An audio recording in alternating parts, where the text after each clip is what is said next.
Assalamualaikum warahmatullahi wabarakatuh. Jumpa kembali dalam perkuliahan ekonomi pertanian. Kali ini pokok bahasan kita adalah tentang kebijakan pertanian, yaitu kebijakan pemerintah dalam pembangunan pertanian. Bagaimana kita ketahui, jumlah penduduk Indonesia dari tahun ke tahun terus bertambah. Rata-rata bertambah 3 juta setiap tahunnya. Jika pada tahun 2008 jumlah penduduk Indonesia itu adalah 228 juta, kemudian tahun 2011 itu 247 juta, maka pada tahun 2020 ini jumlah penduduk Indonesia telah mencapai 267 juta jiwa. Sementara itu, kita mengetahui bahwa Indonesia sampai dengan saat ini merupakan penghasil biji-bijian nomor 6 terbesar di dunia. Kita juga merupakan penghasil beras nomor 3 di dunia setelah Tiongkok atau RRC dan Cina.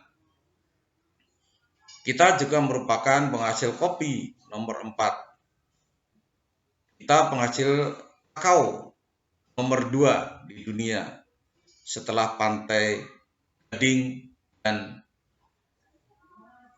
penghasil lada putih nomor 3. Kita juga penghasil karet terbesar di dunia dan juga penghasil sawit CPO nomor 2 di dunia.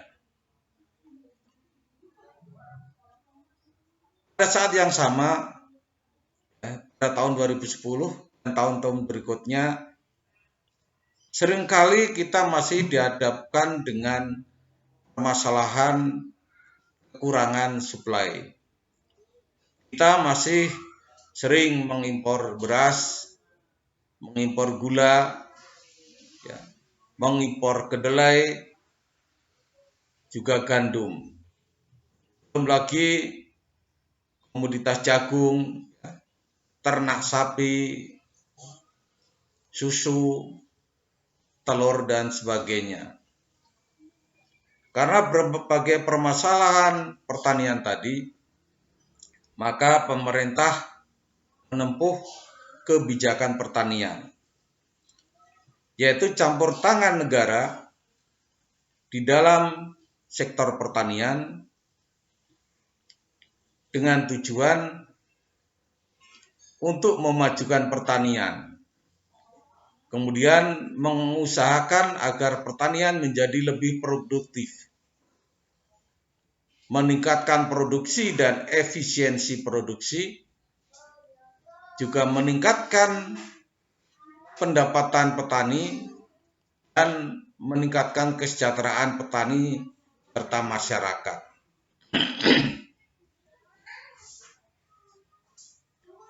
Nah, kebijakan pemerintah pada sektor pertanian ini diperlukan karena adanya beberapa hal.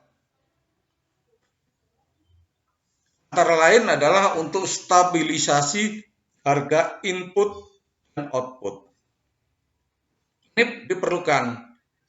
Dengan adanya harga input yang stabil, maka ini akan memberikan kepastian kepada para petani dalam menghitung biaya produksinya.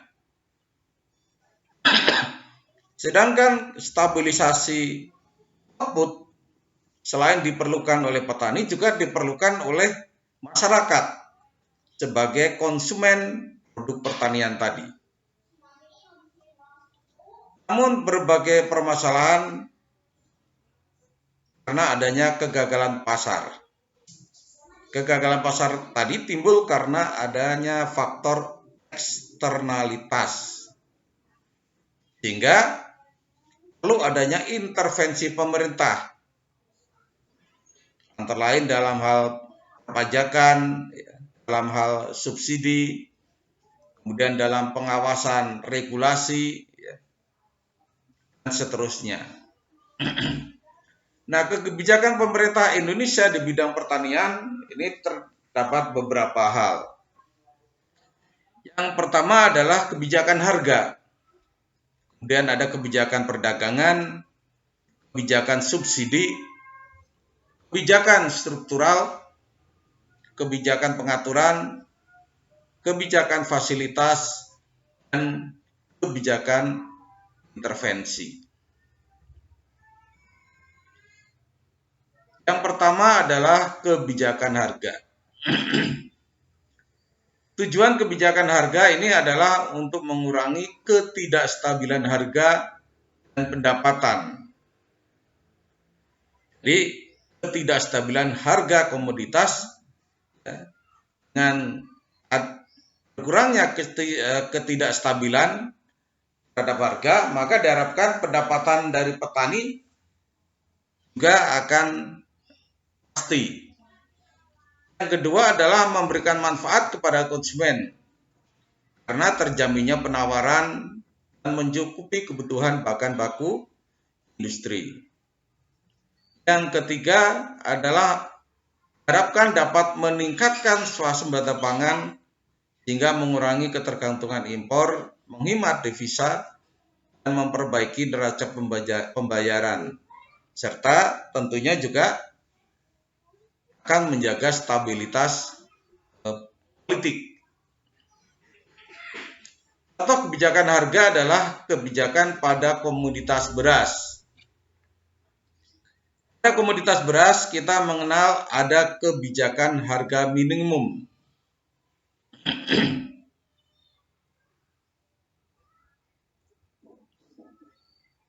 Harga minimum atau yang biasa kita sebut sebagai harga dasar itu merupakan harga yang dimaksudkan untuk melindungi petani.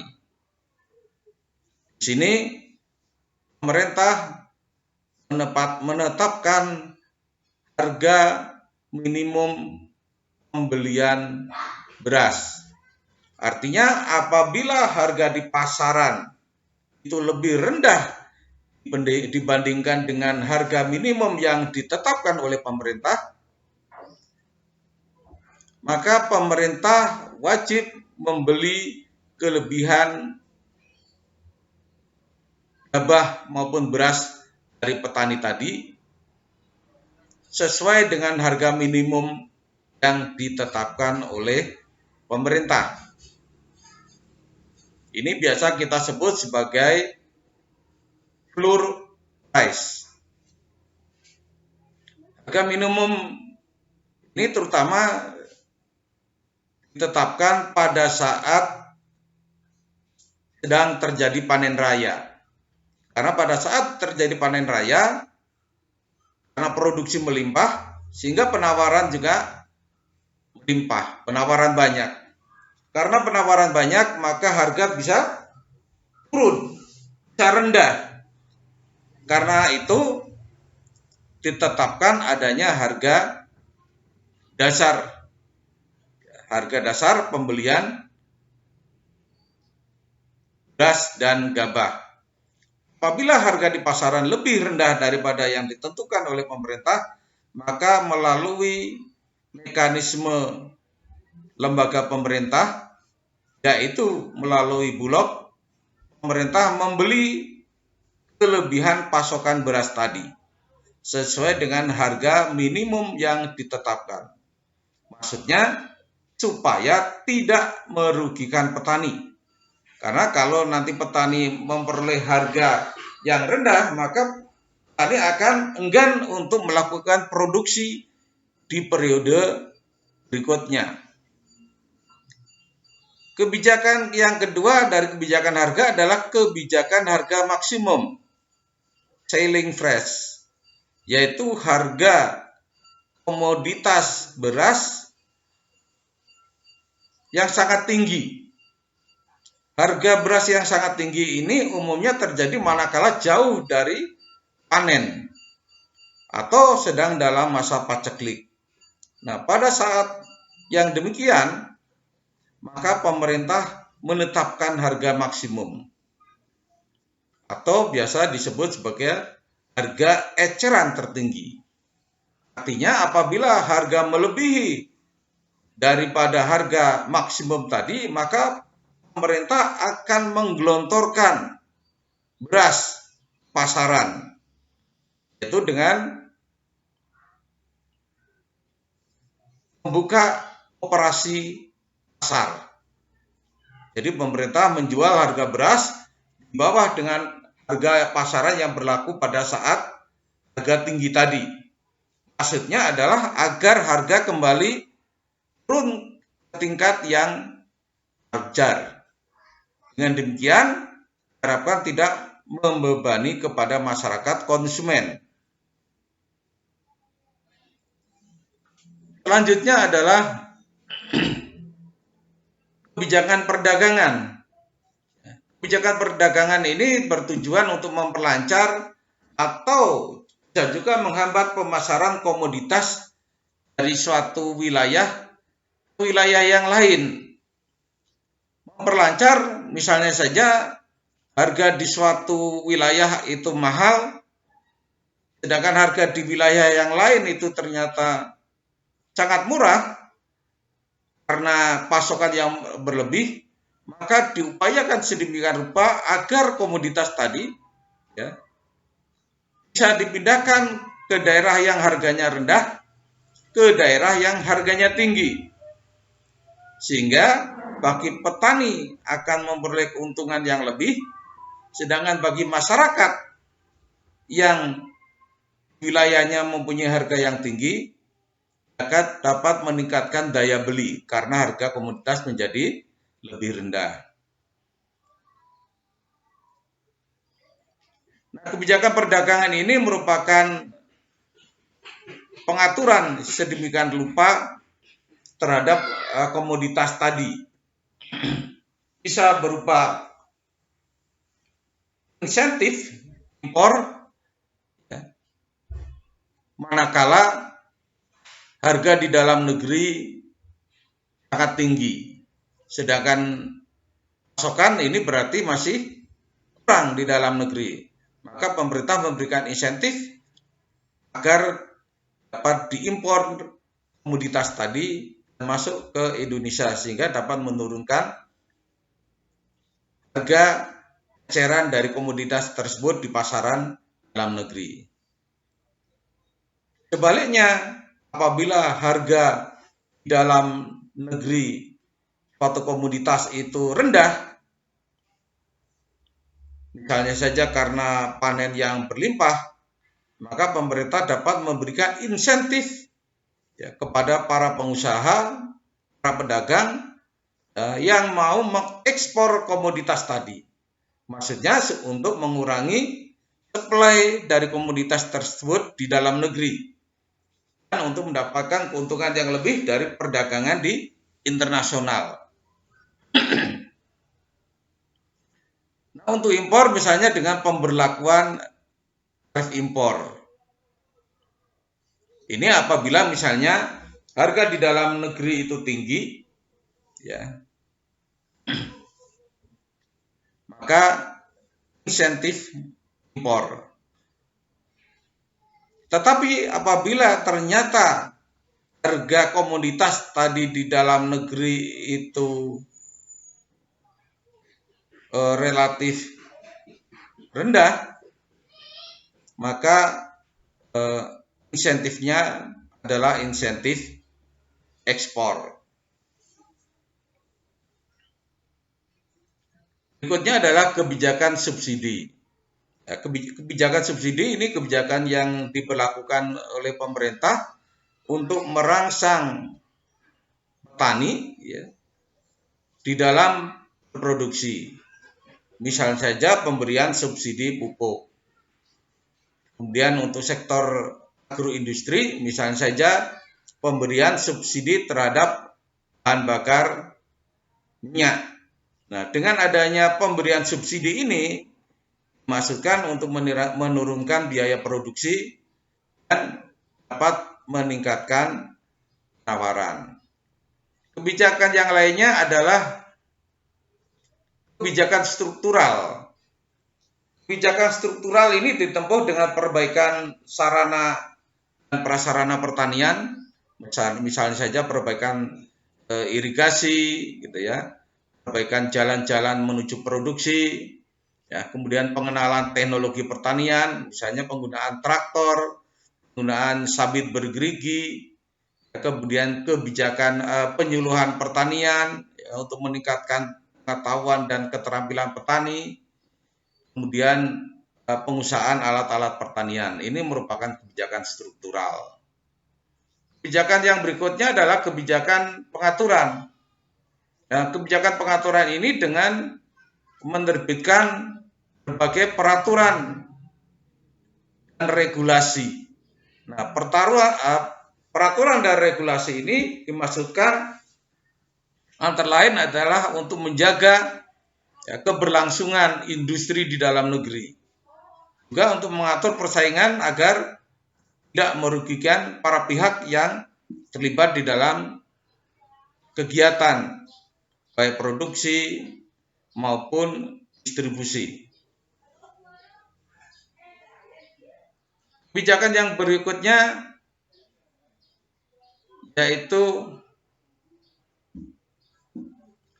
program fasilitas. Nah, dalam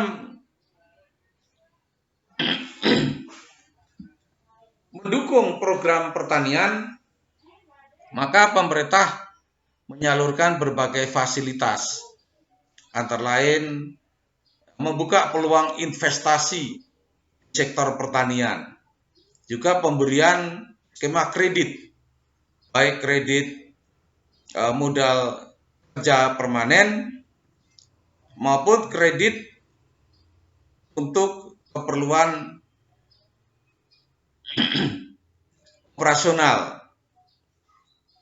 Kemudian pengadaan fasilitas penyimpanan, gudang-gudang, cold storage misalnya.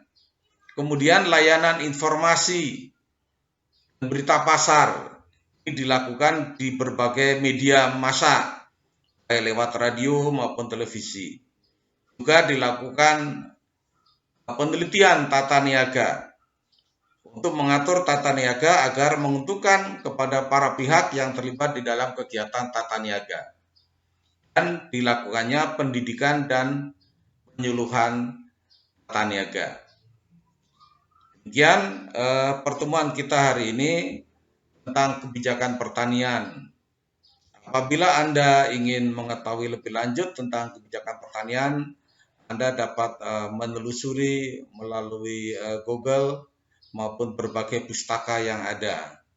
Mudah-mudahan informasi yang sekilas ini, pengetahuan yang sekilas ini dapat menggugah kita untuk lebih mencintai lagi negara kita, khususnya dalam sektor pertanian, di mana petani kita merupakan jumlah terbesar dari tenaga kerja di Indonesia yang perlu dilindungi dan agar konsumen tidak dirugikan. Demikian pertemuan kita hari ini. Terima kasih atas perhatiannya. Billahi taufik wal hidayah. Wassalamualaikum warahmatullahi wabarakatuh.